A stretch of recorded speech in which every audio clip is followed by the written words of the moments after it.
Hello and welcome to DH Political Theatre, where our guest for the day is the former Union Finance Minister, Mr. P. Chidambaram.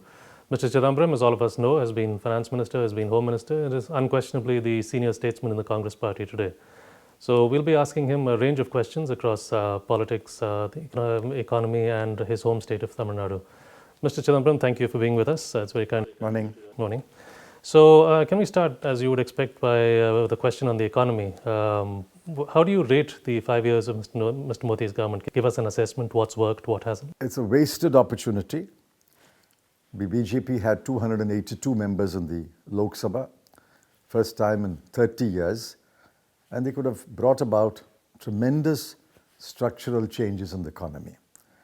Compare it to what Mr. Narasimha Rao and Dr. Manmohan Singh did between 91 and 96, and the state of the economy is dismal.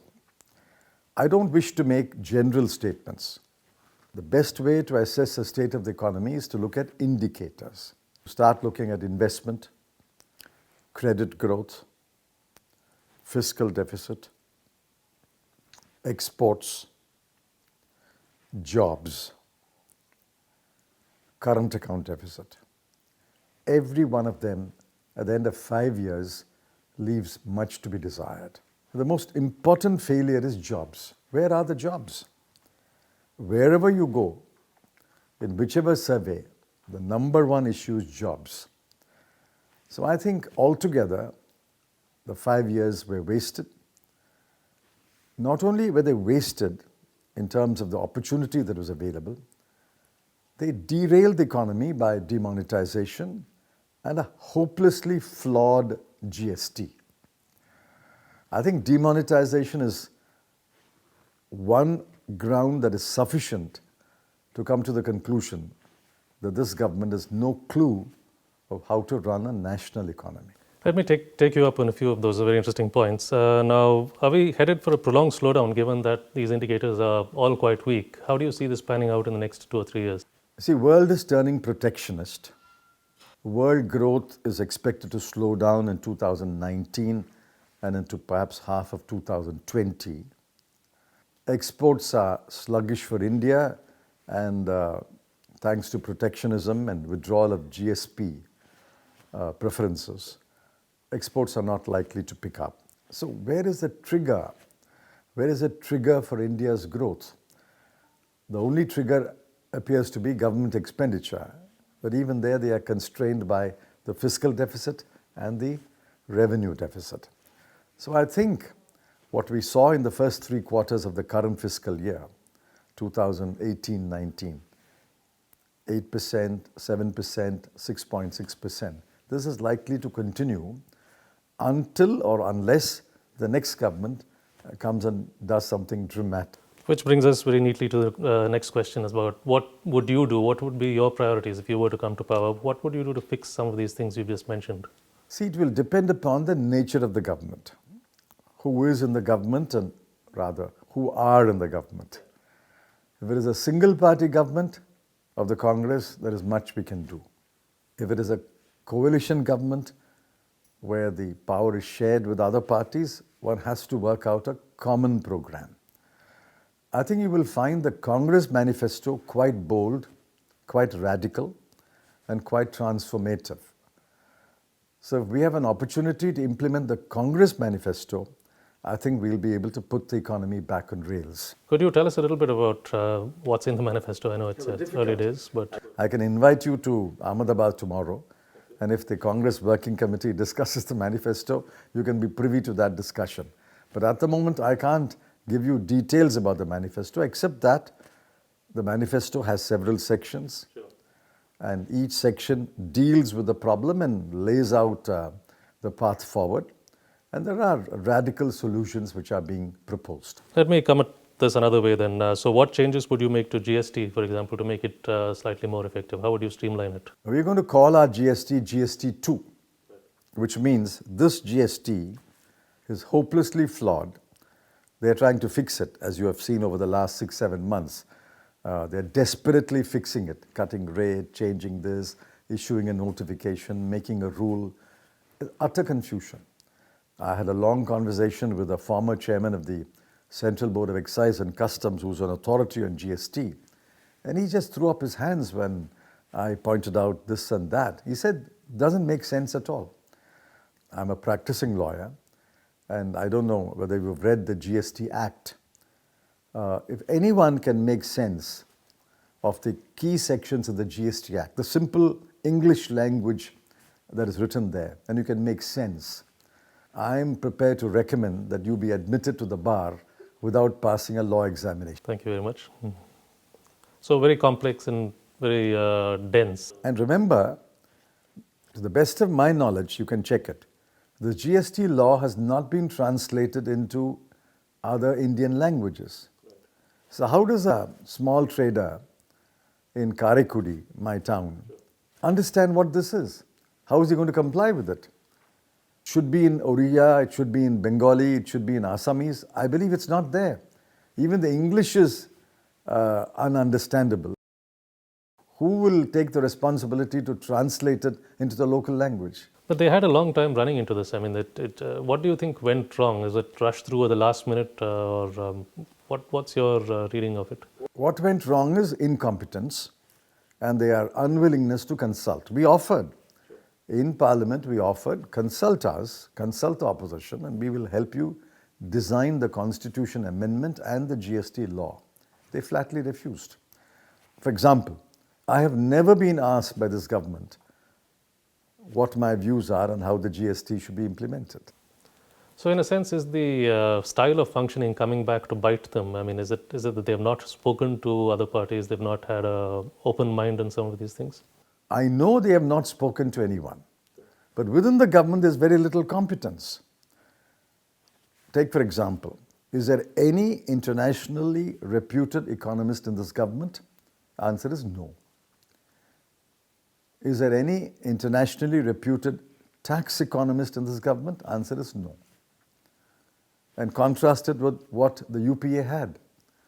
We had Dr. Parthasarathi Shom, Subhashis Gangopadhyaya, Kaushik Pasu, Raghuram Rajan, Dr. Rangarajan, Govind Rao, Bimal Jalan, Vijay Kelkar. I mean, I can give you a whole set of names. This government is nobody in the government today who is an internationally reputed economist.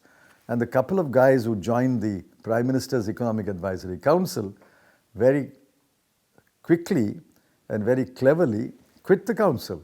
And they have not been replaced either. What does that say about their political bosses? Is there a... It says that there is no rapport between the economist and the political leader. Either the political leader feels overshadowed by arguments of economists, or the economists are uncomfortable with the policy thinking of the government leaders. They are certainly not on the same page, but they are perhaps not even able to sing from the same hymn book. You give them a hymn book, at least you should be able to sing together. Apparently they can't. So what do you think went wrong in the RBI with that equation with Mr. Urjit Patel and... You saw the minutes now? Yes. The minutes have been published. The RBI board, a truncated board, was called to hold an emergency meeting in Delhi at 5:30 p.m. on the 7th of November 2016. And the RBI board, let's give credit to it, pointed out that it will not be able to deal with the issue of black money.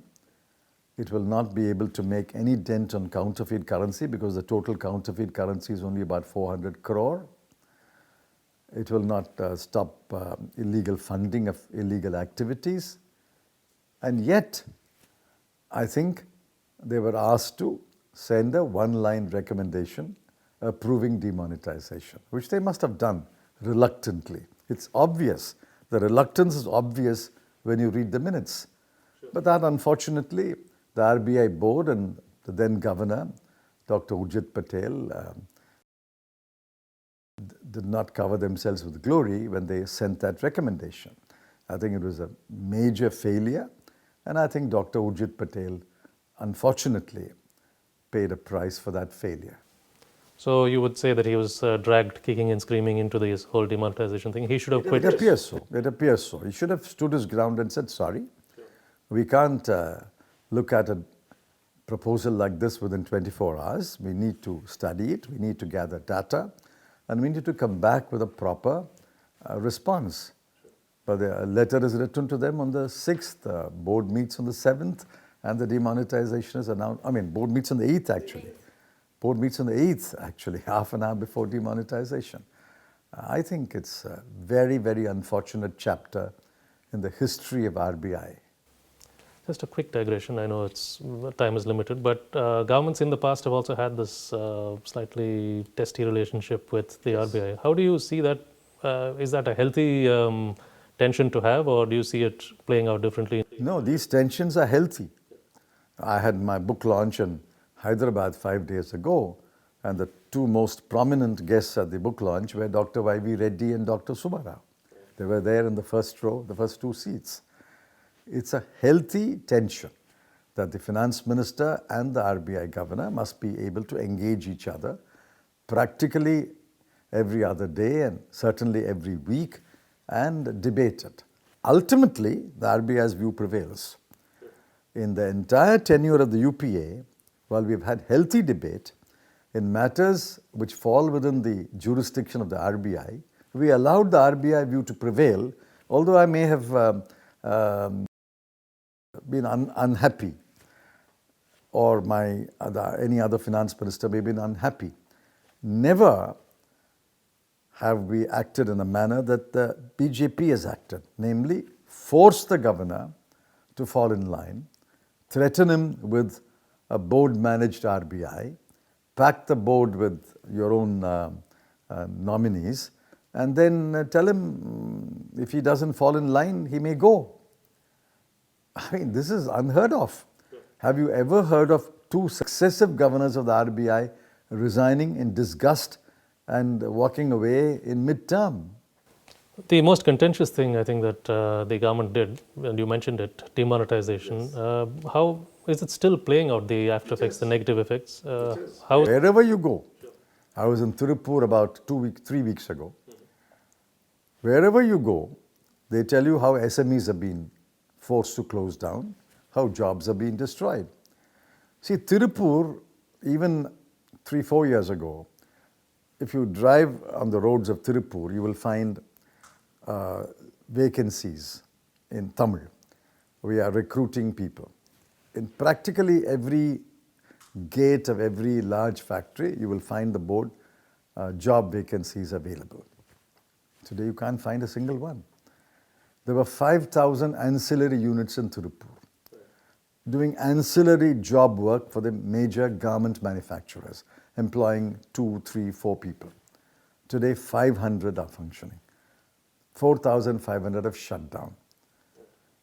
The Tamil Nadu Industries Minister formally told the state legislature that thanks to demonetization and the GST, 50,000 MSMEs in Tamil Nadu alone have been closed down and 5 lakh jobs have been lost. This is in Tamil Nadu alone.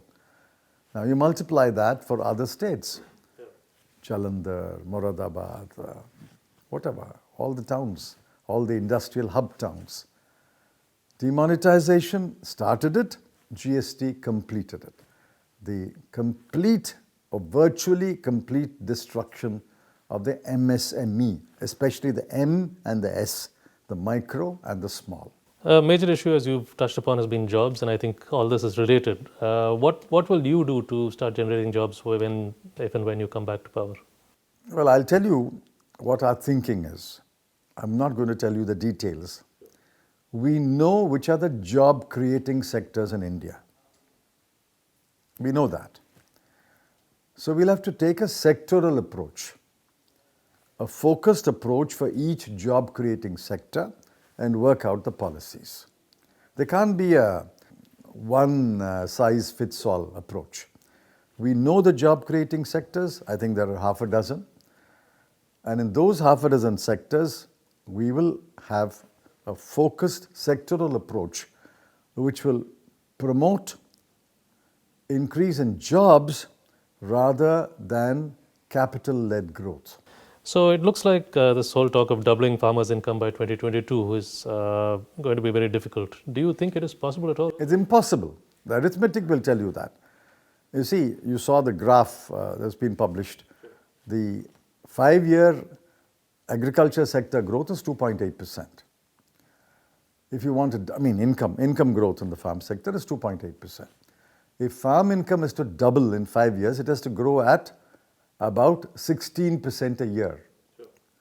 Now, if it has grown at 2.8% in the first 3 years of this time period, it has to grow something like 30% a year for the next 2-3 years. It's simply impossible. Simply impossible. Farm income will not double by the date they have set for themselves, and it may not double even for several years thereafter. The highest farm sector growth was in UPA 2, 3.7%. The average for UPA 1 and UPA 2 was 3.1%. So farm income will not double. And in fact, it's a wrong approach. What you need to argue is, how will farm income and non-farm income for the farmer together double his income? I think their arithmetic is flawed, their approach is flawed. So if you were to make a similar, well, not similar, but well, I won't make similar foolish statement. A commitment along the lines of farmer income, what would that be in the Congress? See, we will say that we will ensure that farm income grows at a healthy rate, but you have to supplement it by non-farm income and off-farm income. The farm income is entirely based on crop income. This is essentially a crop-based agriculture. And you are counting you're reckoning your income by looking at what income you get out of growing paddy or wheat or cotton or sugar cane. We'll have to move away from that. We'll have to talk about non-crop income, then non-agricultural income, and non-farm income. Can you tell us a little bit about MIG and how it's going to work and what impact do you think it will have on government finances? Well, quite happily. MIG is, I think, a moral imperative in the 72nd year of independence. The bottom 20%, or you can give or take a couple of percentage points, is in poverty. There is no hunger, perhaps, thanks to MGNREGA. There is no hunger, but there is poverty. That poverty is a stain on India. That stain has to be removed. It can be removed. And what we are proposing is not revolutionary.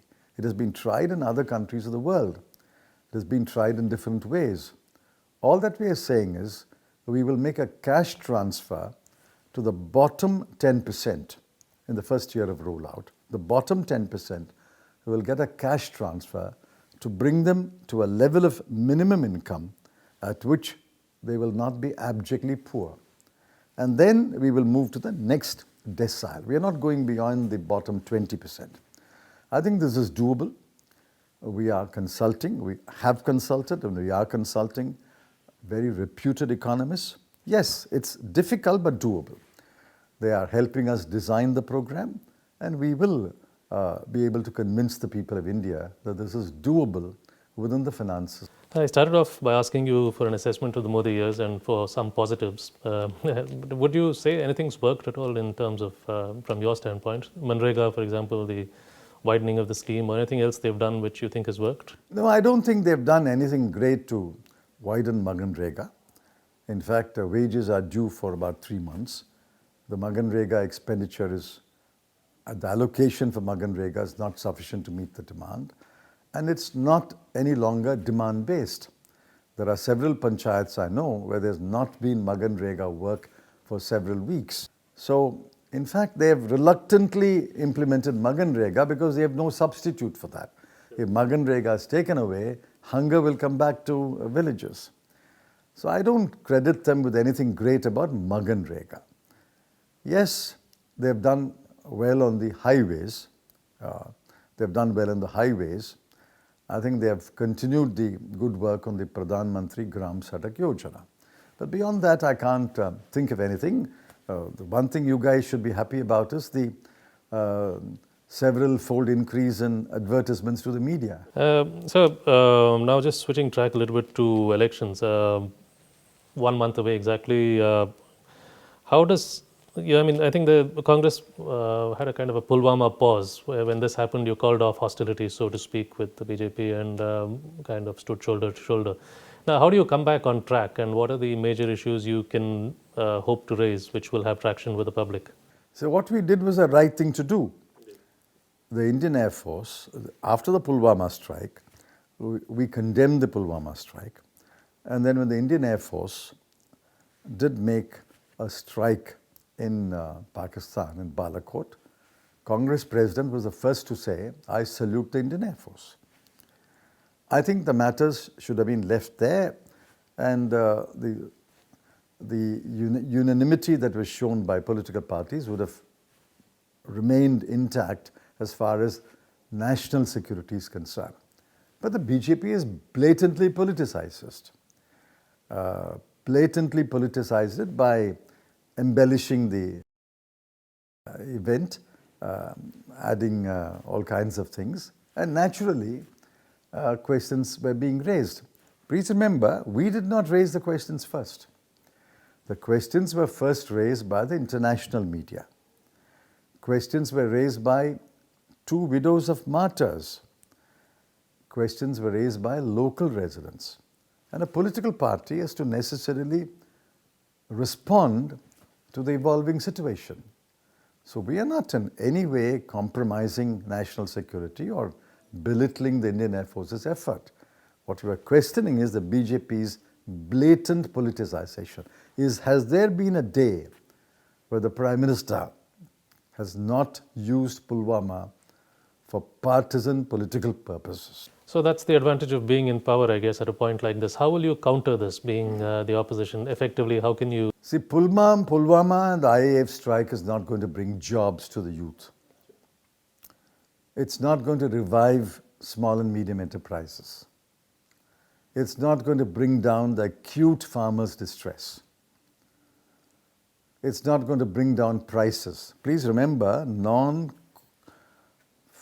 inflation is about 5.6%.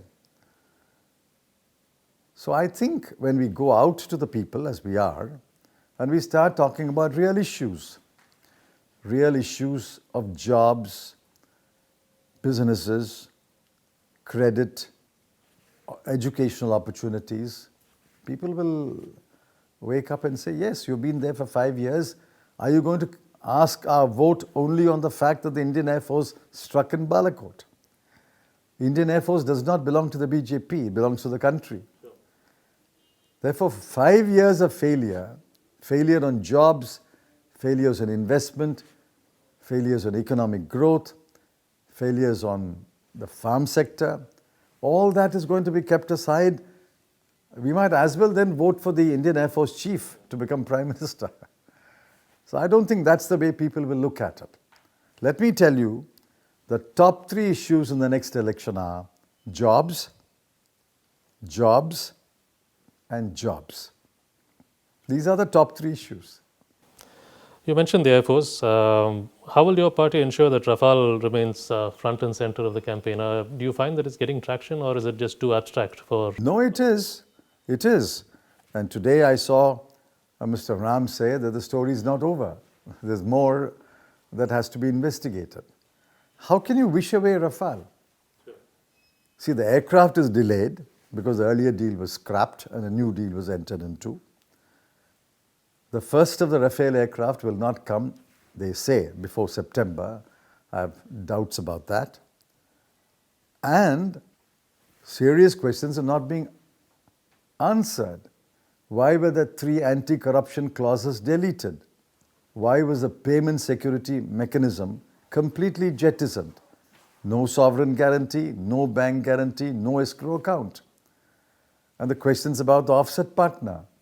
I think these questions will not go away. And if you think they are too abstract for the people of India, you're wrong. People of India are no longer illiterate or uninformed. Literacy is over 72%. And in many states, literacy is nearly 100%. People read newspapers, people watch television, people debate it. Therefore, I don't think this is the India of the 1950s and 60s when an issue like this will not gain traction at all. So finally, can we go to your home state of Tamil Nadu, where politics has changed so radically now that the two big names are gone, Ms. Jayalalitha and Mr. Karunanidhi. How do you see this panning out, and what sort of alliances are you looking at? How do you see the situation evolving? The alliances have been firmed up as of yesterday. On our side, we have DMK, Congress, the two communist parties, the Indian Union Muslim League, and the Dalit Party, the Vidudalai Chiruthaigal. Our alliance is firmed up, and we have got a Kongu party. Our alliance is firmed up. The AIADMK seems to have firmed up its alliance as of yesterday. They have got the AIADMK, BJP, DMDK, and the PMK. We have the MDMK on our side. So the alliances are, the battle lines are being drawn. The spoiler in the game is Mr. Dinakaran, who has split the AIADMK. Yes. And don't write him off. In many constituencies, in many districts, a significant portion of the hardcore AIADMK worker is with Mr. Dinakaran. He won the by-election in RK Nagar, and he's focusing on 21 by-elections now. And he will split the AIADMK vote. Firstly, the AIADMK today is not the same as the AIADMK under Jayalalitha. They don't have Jayalalitha. That makes all the difference. And then that vote is going to be split. And I've told a few friends in the opposition camp that in Tamil Nadu, the AIADMK alliance is not 1 plus 1 plus 1 plus 1. It is 1 plus 1 plus 1 minus 1. The BJP is a negative factor. It's minus 1. It doesn't add to the AIADMK alliance. It actually subtracts from the AIADMK alliance, because once you see the BJP flag, once you see the BJP leaders come in harangue us in Hindi, the first question that arises, this Hindutva party is imposing Hindi upon us and is dragging Tamil Nadu back several years. Tamil Nadu today has moved away from many of the ideas which are cherished by the BJP. And the BJP brings to the Tamil voter the threat of Hindi imposition, the threat of diluting reservation, the threat of the NEET exam, the threat of the Sterlite factory. So many things on which the Tamil people are united and have an opinion which is diametrically opposed to the views of the BJP. All other parties, to some degree or other, are acceptable. But the BJP is completely unacceptable to the people of Tamil Nadu.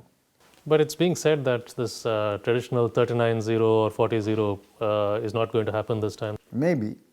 It may not be 39-0, but I'll be quite happy with 36-3. Thank you, sir. On that note, thank you for your time. Wonderful meeting you again. All the best. Thank you. Thank you. And it's been great having Mr. Chidambaram on the show. Please do tune in for other updates with senior political figures as we get closer to election season. Thank you very much.